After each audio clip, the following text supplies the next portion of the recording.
Lots of kids dream of becoming a rock star, but Brian Head Welch actually did. He was the lead guitarist and one of the founders of the rock band Korn. During his 12 years with the band, they won 2 Grammys, their albums went platinum, and they toured all over the world. But though Brian had everything he dreamed of, he wasn't happy. He was heavily addicted to drugs, and his personal life was falling apart. Then in 2005, Brian Welch shocked the international music community when he quit the band and announced that he had become a Christian. His memoir is called Save Me From Myself, and he joins me in the studio. Brian, welcome. Thank you very much for having me. You know, the cover of your book is a picture of you. You have tattoos covering both your arms, your neck. There's one on your face next to your eye. You look scary. I mean, was that intentional? You know, it's who I am. Tattoos and rock and roll is who I am. And I just wanted to make a statement that, God didn't totally change me and make me into a religious person, really. He cleaned me up inside and he recycled me. I'm better than I was before. You were raised in Bakersfield, California. Were your parents Christians? No, they took me to a church, Episcopalian church, and I got baptized with sprinkling and water in the forehead, stuff like that when I was a kid. And I went to Sunday school, but my dad wasn't into it. So, and me and my brother just gave my mom a hard time. It's boring. So we quit going. It was just like a couple months out of our lives. When did music become a part of your life? At age 10, I was listening to Queen, and I just kept listening to the songs, and I heard the drums, a drum roll, and it got me excited. So I wanted to play drums. I wanted my dad to buy me a drum set, and he talked me into playing guitar. So 10 years old. He thought that drums would be a little bit too hard to listen to. Yeah, but after a few months, I was like, I want electric guitar, not acoustic guitar. And then so he got me an amp, and I started blaring the electric guitar in my house. And did you actually have lessons, or are you self-taught? I had lessons to get me going, to get me started. And I picked guitar up pretty quick because once somebody taught me something, my ear took it further. So I got the basics down, I got the strings down, and I don't know, it just kind of came quickly to me, and then I started teaching myself. I was able to teach myself and learn like Aussie songs and metal songs that I knew. You had played in several bands before Korn came together. How did that band come about? We all lived in L.A., and we all had these deadbeat jobs, barely making rent, all piling in a house together, and we came together in Huntington Beach. We were all spread out through Orange County and Huntington Beach, L.A. and Orange County, and in about 92, all of us except the singer Jonathan ended up in Huntington Beach together. We shared houses and we shared jobs even. Me and the guitar player Monkey had a furniture delivering job where he was working like 8 hours a day, and he shared it with me, and he took only half so I can have some money, and it was pretty cool. It was fun. It was struggling, we didn't. And you guys all played music together when you weren't working? I wasn't in the band yet. They were playing music together. I was hanging out with them, drinking beer and stuff, and then one day they just asked me to join the band, and the rest is history. Everything took off from there. Now, why do you think Korn became so successful? I don't know. We were just having a good time writing these songs. We just all clicked. It just was a unique sound, and it just happened. What was unique about it, though? Was it the lyrics? Was it the melodies? Was it just the combination? It was a combination of our music. We had this heavy music, like really heavier than anything that was out there, and but we used it in rhythmic patterns that made it kind of have hip hop tones to it. So it was like dark and heavy music with hip hop beats, and then you got this guy singing that was like, he sings like he's loony, and he screams, and then he sings soft, and then he screams, and it's like, it's up and down. It's a roller coaster ride, and it just clicked. And the kids, when they heard it, they just were like, yeah. But know? why were the lyrics so dark? Because that's what rock and roll was to Jonathan, and he wanted to be one of those shock people, and he just wanted to. He didn't believe in censorship, and he got picked on in high school, and he had problems with his parents, and he wanted to vent about that stuff. So he had songs that he vented about that and screamed, "I hate you," and "F you," and all this other stuff. And a lot of people go through similar things, in life. And so a lot of people clung on to that, and they were like, yeah, that happened to me. And it just resonated with people. Yeah, and there was a lot of kids that were bullied that would come up to us and say, your songs, they would have tears in their eyes. And your songs really helped me, get through this painful period in my life with my parents, or with jocks at school would beat me up. And so it helped them. My guest is Brian Welch. He was one of the founding members and lead guitarist of the rock band Korn. In 2005, he became a Christian and left the band.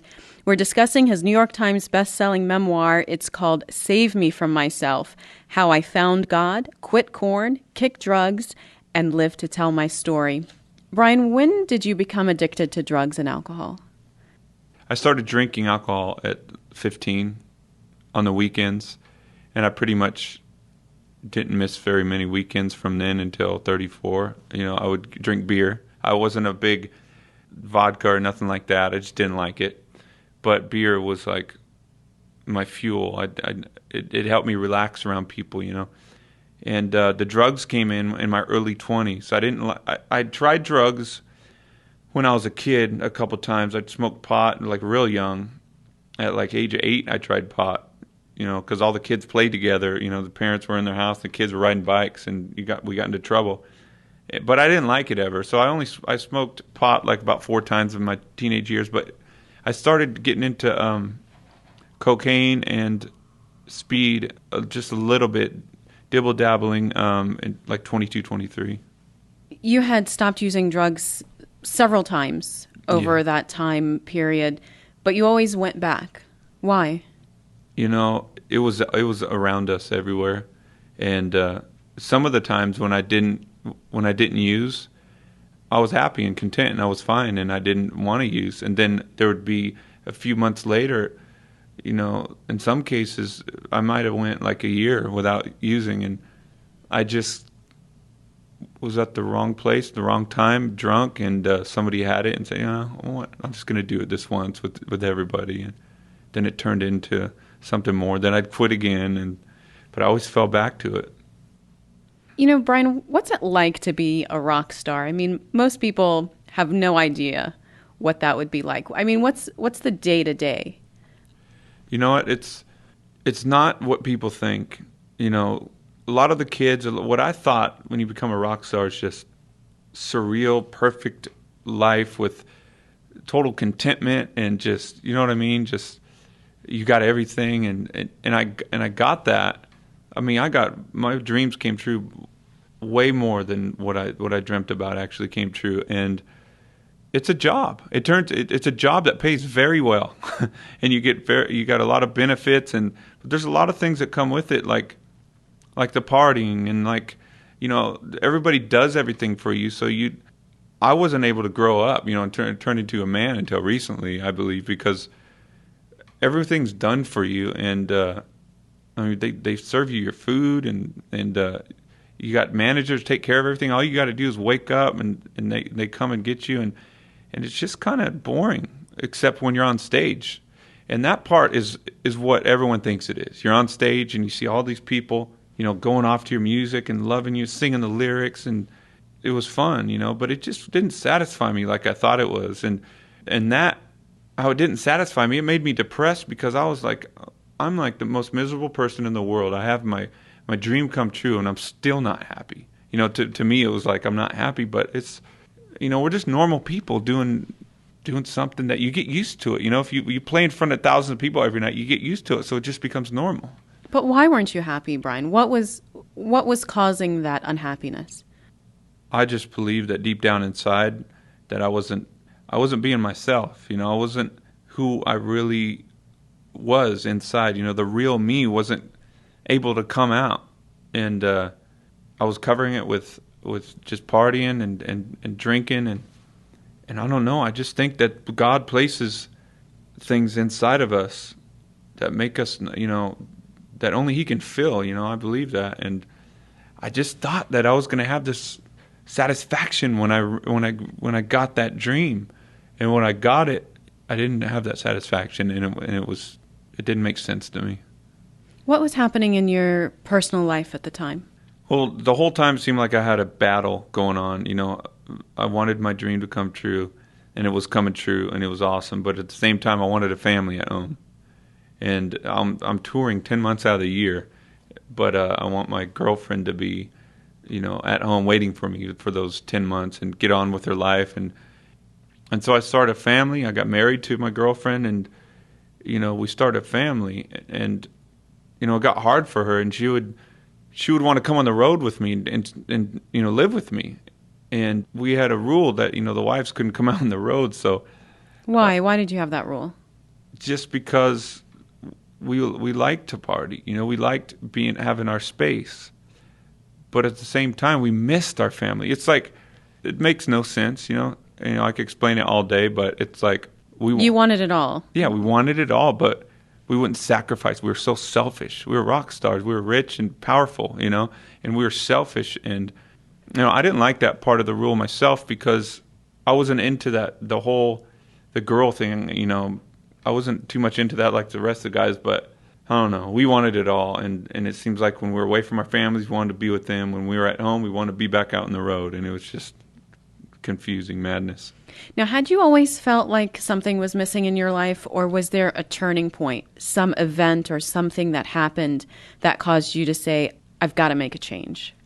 Yeah, it was, in 2004, I was massively hooked on methamphetamines, and I couldn't get off them. I was telling myself, after this tour or that tour, I'm going to quit, and I just couldn't quit, and I came home after one tour, and I was still using, and I heard my daughter skipping around the house humming a Korn song with Adidas, all day I dream about sex. She was humming that, and I was like, it just seemed so. I was like, what are you singing? She was like, I don't remember, but I knew what she was singing, and she didn't know what the song was about. She was 5 years old, 6 years old, but still hearing that come out of my kid's mouth, it's like, okay, this is not good, and that was a moment in my life where I was like, something needs to change. I got to do something. And my heart was just towards my kid, but I didn't have the courage to leave, and I knew something had to change. So what happened, Brian? How did you get to know Jesus Christ? That year in 2004, I was getting scared because I couldn't get off the drugs. I knew I was having suicidal thoughts. I needed to get off the drugs, and I went to a couple of rehabs, outpatient rehabs, got on some medications, tried to get off the drugs. It didn't work, and I was getting desperate. So as a last resort, I decided to go to a church with one of my friends, and when I went there, it surprised me. The preacher was talking about Jesus Christ and how he's real. First of all, I didn't even think he was real. I didn't comprehend to me that he was real. I just thought it was a story that people used to be good, to help them not drink and smoke.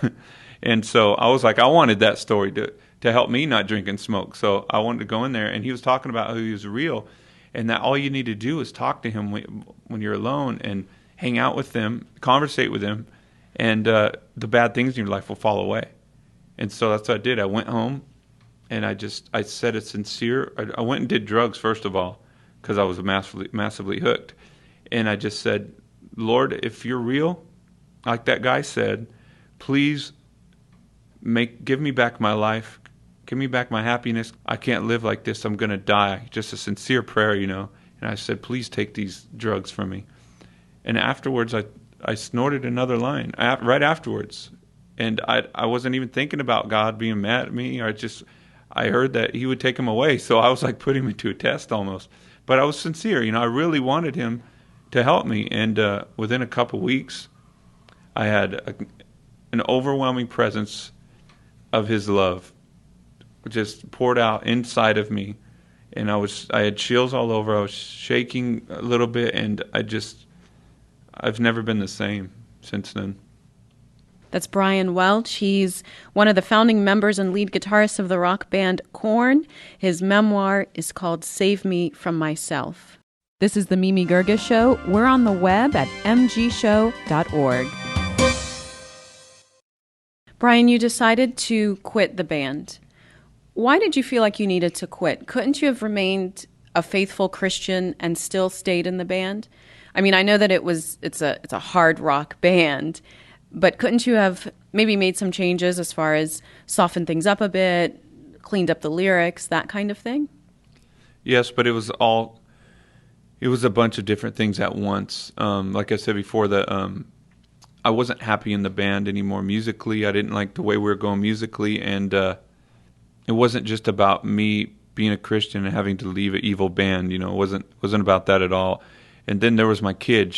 I was a single father, and I was hiring nannies to take care of my kid, and I wasn't seeing her. I needed to be home for her. I needed to take care of her. She's a little girl, and she needs that intimacy. Her mom left us, and she needs that closeness with her father. And so God gave me the courage to walk away from the band and do the right thing for my kid. And I was struggling with staying in the band. I even got offered, when I told them about this, about me not being able to tour, they offered me a position just to stay in the band, record music with them in L.A., and not tour, hire a guitar player. I would pay him like $10,000 a week or something, and I'd get the remainder. And it was payday, And so that would have been great. Why didn't you do that? Because I felt like God told me. I felt God tell me that He wants me to use everything for Him. But when you say God told you, how do you know it was God? Maybe it was your own subconscious. Maybe it could have been anything. It could have been the devil telling you that. How do you know God told you to do something? You just know when you just I didn't hear Him say, "Brian, leave the band now because I want you to do this." I knew, because I was going back and forth in my mind for like a year, before I found God. I was like not happy with the band, and then I just had an overwhelming feeling to quit the band right then, and all the back and forth was gone, and I felt like I knew, and I still know it was God telling me to walk away, and it was for no other reason than just He said so, and it wasn't about me anymore, and I'm not in control of my life, and everything's just happening the way He wants it to happen now. I really have faith in that. But what about your drug use? I mean, what happened with that? It just disappeared. It just ever since I had that encounter of the love, and when I felt the presence of God, the love of God, I've been off of drugs. I quit drinking beer, which I drank since I was 15. I haven't picked up a beer since. I quit pills. I quit methamphetamines. I quit everything.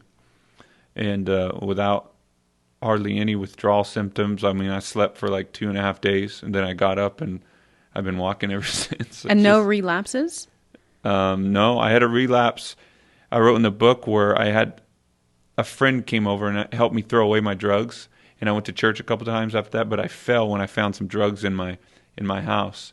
Then I had the encounter with God. I quit Korn, and I haven't done drugs since then. But Brian, addicts go through months, if not years, of treatment, therapy to get off their drug use. Are you saying that God just cured you of your addiction?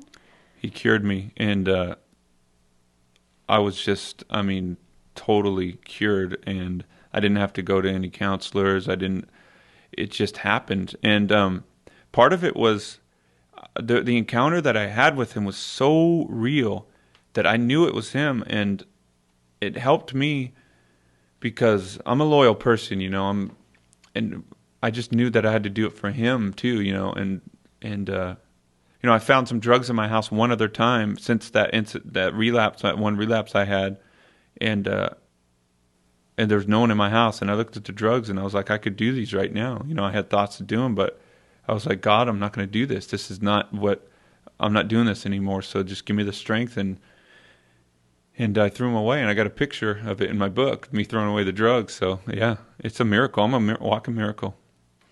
When you became a Christian and you started to attend church, you wanted to tell your story publicly. There are around 10,000 people that attended that it became a media frenzy. Why did you want to do that publicly? To be honest, I decided to make an announcement on the Bakersfield radio station, a rock station, in hopes because there's a lot of speed addicts in Bakersfield, a lot of meth addicts, and I wanted to give my testimony, hoping that I could get some addicts into the church, and introduce them to what I found. The next morning when I did the radio interview, I found out CNN, MTV found out through the internet, and a media frenzy happened. I didn't try it. I mean, I wasn't. The only way media frenzies happened before was with our managers in Korn and stuff like that, and I was just on my own. I called the station on my own and said, "Hey, I want to come. I have some news about me leaving Korn," and it just happened, and I just went with it. I went with it. And what did you say at the church? I just told them about my speed use and how God took it away from me. I mean, I was in such a major dark prison, and it was a miracle that He took it from me. And I just told that story, and there was actually some meth addicts in there, and they got set free, just like I did that day. And besides that, what was the reaction? In the church, it was cool. People were clapping and stuff, but outside of the church was like, this dude's like lost his mind. Here he was with braids in the band, rocking out one day, and then the next day, all of a sudden, he's got a website, Head to Christ, with a picture where he looks like Jesus, and he's saying that he's a Christian, and people, especially the fans, were like, "What's going on? Is this a joke?" Brian, describe your baptism. Oh, the baptism was awesome. The church had a planned trip to Israel in February of '05, and somebody backed out of the trip at the last minute. And the pastor called me and said, "Would you like to go? It's a free trip, free hotels, everything." And I was like, "Yeah, let's go." And it just so happened that the testimony happened the day before the Israel trip. So it was like, when I found out MTV and all those news stations were coming, it was like I can get out, get away from that. So I flew to Israel, and when I got there to the baptism, there was cameras there. There was more, Fox News, all that stuff, and it was kind of aggravating, but I took it as God was just showing the world what he's doing for me, and I really believe He's going to do it with this generation, with a lot of people. And when I did the baptism, when I went in the water, when I was in line going to the water, it was just so spiritual and so emotional. I was just crying and stuff, and I felt God's presence. And at the same time, I was getting irritated because it was such an intimate moment, and it was cool. It was cold water. I was shivering. After you became a Christian, you still had a lot of issues to deal with. You had anger issues, you had depression. How did you deal with all of that? I just prayed and prayed and prayed, and I just feel like God was just burning that out of me, just taking it out of me, and it would come and go, and it was discouraging. I wanted to go and get antidepressants or something because the darkness just in my mind and emotions got heavy at times, but I just kept relying on God. I didn't want to go back that way with the pills, and I went through a lot of pain, and there's a lot of stuff that goes on when God heals you, and you got to go through pain, to get to that place. It's like kind of going to a therapist, but you're relying on Creator instead of a man, and it's not a lot of people do it, but that's what I wanted to do. And I'm telling you this, I'm so different now. The anger and depression's gone. I still have bad days, and just like everybody else, but it's so different now. Life is just good. You went on a trip to India. Can you tell us why you went there, and what did you see? Well, I was praying one day, a little bit after the baptism, and I just said, God, help me see the world as you see the world.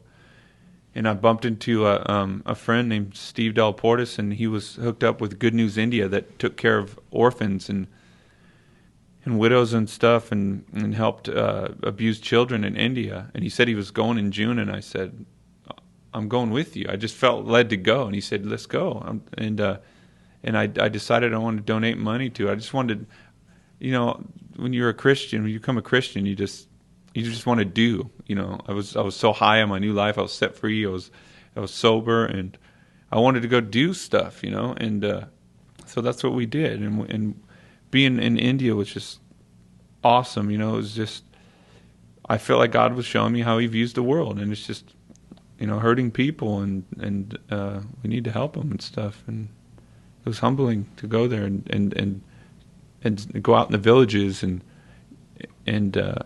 eat with the kids what they eat, and just hang out with them. Brian, you no longer make money from Korn. You had donated a lot of your money to worthy causes. Don't you have to start making a living now as far as supporting yourself? Yeah, but I really live by faith, and God just supplies the money, you know, when I need it. And you know, I got the book out. You know, I didn't write the book for the money, but you know, I got to make a living, and you live by faith. He teaches you how, and it's a real walk. I mean, if I walked away from a $20 million check, you know, Korn signed like $20 to $27 million or something after I left, and I knew that was coming, and I just didn't want to be a slave to that money anymore, and I didn't want to trust in the money, you know, and it's just what God does, and I love living by faith like this. Who's your primary audience for this book? I wrote it in my heart. I wanted to write it for the Korn fans and stuff, the people that wigged out when I left, that kind of like got hurt because I just left and everything, and without much explanation. I just wanted to explain it in its entirety, you know, in the book, and that's what I did. I wanted them to get a feeling of what was going on inside of this soul, you know, throughout the years in Korn, and while I was partying and playing live music and doing videos and stuff, how my personal life at home was messing up because of my bad choices and the drug addiction and all that, and why I left them. So it was targeted towards them, but I also wanted to inspire the like Christian youth, you know, that's kind of dangling on the fence of their faith and doing the, you know, falling into the world traps like I did, and maybe encourage them, because I've went down those roads and I've had all the money and the fame, and I'm telling you, I've never been more content and happy with life. This is just, I want to encourage them with that, with their faith.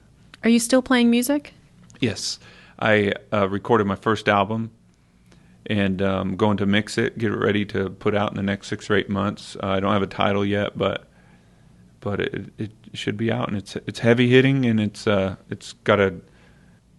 me, but in my stories, I got a song called "Save Me From Myself" and a song called "Flush," where it talks about just flushing all that junk down the toilet and living for something more positive, you know.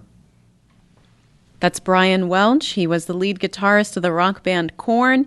In 2005, he became a Christian and left the band. The memoir is called "Save Me From Myself: How I Found God, Quit Korn, Kicked Drugs, and Lived to Tell My Story." Brian, thanks so much for being on the program. Thank you very much.